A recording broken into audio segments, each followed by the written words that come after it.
Hey guys, it's me, Luke. Music is a beautiful thing, and everyone listens to it for many different reasons. You know, happiness, sadness, boredom, escaping internal demons.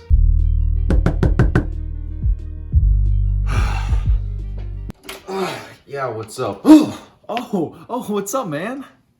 Why do you look like me? Luke, it's me.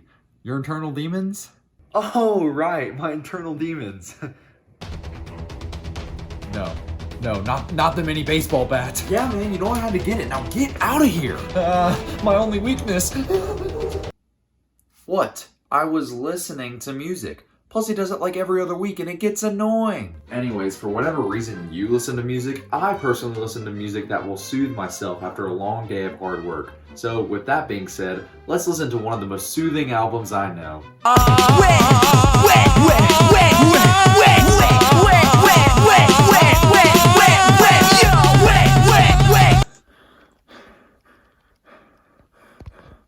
JPEGMAFIA, Veteran. Hey, do you remember when I said this album was soothing? Yeah, I lied. Veteran by JPEGMAFIA is anything but soothing, actually. It's aggressive, hostile, abrasive, and some other synonyms too. The album on first listen is a nightmare to get through, especially for someone who hasn't spent a lot of time listening to experimental hip-hop. And this isn't just from what I think it's like on first listen, because I'm actually speaking from experience. I remember hearing about this album after I saw a couple reviews about it, said to myself, and then I went and listened to the album, and quite honestly, I hated it at first. It wasn't that I was offended by what Peggy was saying because, oh lord, trust me, for some of these lyrics I just can't tell whether he likes white people or not. On first listen, I could actually feel the white guilt pulsing through my veins. Anyways, it wasn't the lyrical content or his flow that turned me off from his music, because I could tell this guy had genuine skill and knew what he was doing. No, it was the production. At the time when this album came out in January 2018, I was listening to very calm, serene music. You know, the exact opposite of what this album is. The beats on this record are glitchy, loud, even ear-piercing at points. There were some songs that physically hurt me to listen to, so I obviously wasn't prepared for what I was getting into. I didn't listen to it for another 3 months, but the album still lingered on my phone in my library, just waiting for another listen. Sometime in late March 2018, I think I rewatched Anthony Fantano's review of the album, thought to myself, and then I listened to the album, over and over again. I'm not gonna lie to you guys and say that I had a eureka moment and instantly fell in love with the album, because I didn't. At all. This was a very long and tedious process in which I'd listen to the first songs that I did enjoy and then work my way through the album until I could reach the end without hating one song. I don't know why I did this, especially at the time, but now that I'm doing this review, I know exactly why. This was the first time listening to something truly challenging to my ears. Sure, in the past I'd listened to some experimental hip-hop, but it was never to the level of this before. It was honestly like a BDSM type experience. Except, you know, like all the weird beating stuff. But finally, after I listened to Curb Stomp, the last song on the album, I sat there for a second, hopped into the shower, and just thought to myself, man, this is a pretty nice shower. Wait a minute, I like that album. Look, I know this is coming off as really dramatic for no reason, and I get that, but you gotta think from my perspective. This is an album that started off as something I couldn't stand, to the album I regard as the best album of 2018, and at least top 10 of the last decade for me. Sure, it took a while, but now I love it. So, with that being said, let's talk about why I love it. One thing you cannot argue Peggy doesn't have is personality. On every song here, he is bursting with energy for every single line he delivers. His inflection in his voice is distinct and psychotic, but it can also be very melodic when he decides to hit a few high notes on songs like Thug Tears. Throughout his lyrics, you can definitely get to know this guy pretty closely, and one thing you'll come to know from him is that he is blunt. He does not care who he might offend with his lyrics at all. With that being said, this doesn't mean he is completely honest with all of his lyrics. He is honest a lot of the time, but Peggy quite often will try to do something more satirical with his lyrics, and with that be a bit more sarcastic. That's not a problem at all though. And if you need to be proven further this man's personality is something to behold, just read the titles to some of these songs. DJ Snitch Bitch Interlude, I Cannot Wait Until Morrissey Dies, and my personal favorite, My Thoughts on NeoGaf Dying, where the entirety of the hook is Peggy saying I don't care over and over again. One last point, a lot of Peggy's lyrics consist of references, which makes for great metaphors and wordplay. Peggy has stated in interviews that he didn't grow up with the internet when he was a child, and because of this, when he got his first computer, he dived into the wild and terrifying land that is the World Wide Web.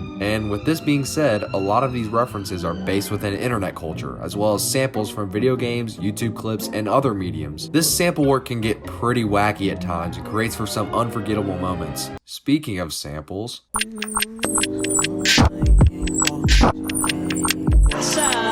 You know, this is the first album I've ever heard sample a man crying.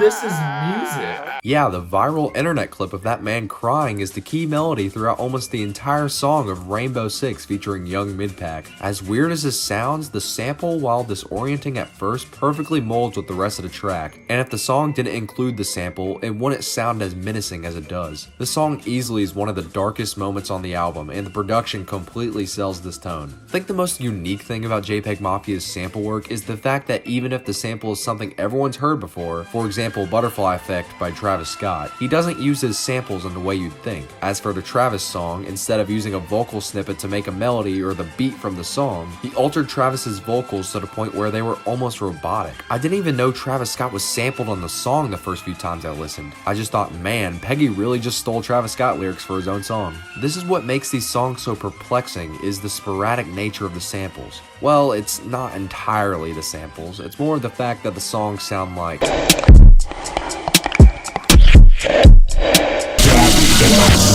Catch me serving storm front.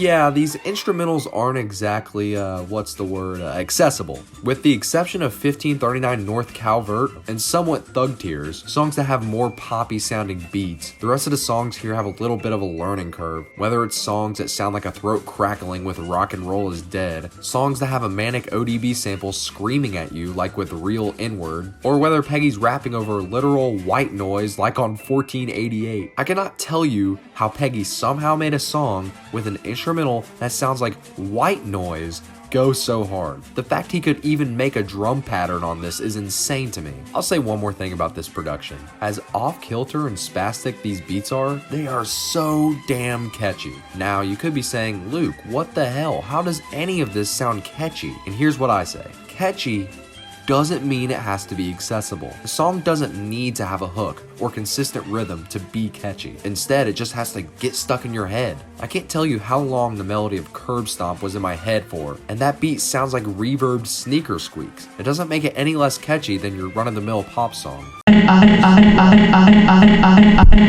Finally, one aspect to all albums that I think is overlooked is the pacing or flow of the album song after song. This is something I think Peggy did not overlook and actually executed it to perfection. With all the 19 tracks here, they all stay within the 1 minute to 3 minute mark with a few exceptions. This allows the album to be punchy and quick with its artistic ideas without overdoing them. Also, from song to song, they flow into one another perfectly. Not that they perfectly transition into one another, it's more like no song sounds like it should have been placed in one part of the album instead of where it actually is. This allows the album to seem more like an experience instead of just random moments thrown together into one. The greatest albums are able to execute this, and Veteran is no different. This seems small and that it might not matter, but this type of thing irks me big time. It's called an album, not a playlist. You don't just randomly throw a song after the next one once you've finished it. No, you gotta have a nice flow to the whole thing. You can't tell me a song like Williamsburg would sound amazing after 1539 North Calvert. Sure, both songs would still be great, but the flow would be clunky and awkward. I'm just really happy this album has a good pace to it, and I feel like that's something we're lacking these days. Now, I know this album is a couple years old at this point, and for that reason alone, people might say, Luke, why should we care about a 2-year-old album? And to that I say, it hasn't aged poorly at all. This is an album that I can safely say that the more you listen to it and the longer time you have to digest it, the more you will respect it. For sure, this album isn't for everyone, but whether you leave it liking it or not, you will at least respect Peggy. I mean, for Christ's sake, he mixed, mastered, and produced every single song on the album, and gave a killer performance on every song. You gotta respect that. that. This album really affected the way I looked at music, and now it holds a special place in my heart as that one album that I used to hate but now is cool, I guess. Finally, if you're looking into getting into some experimental rap, I think this is a great album to start off with. So with that being said, I rate this album 10 JPEG files out of 10. Or in other words, a 10 out of 10. Wow, what a cool score, am I right, guys? You know, I love Veteran just as much as the next guy, but all this talk about it has made me actually want to listen to calming music for real. I'm thinking Frank Ocean, but every time I listen to him, like, I get those things again. Gosh, I forget what they're called. Hey, it's me, your Eternal Demons again. Oh, what the f***?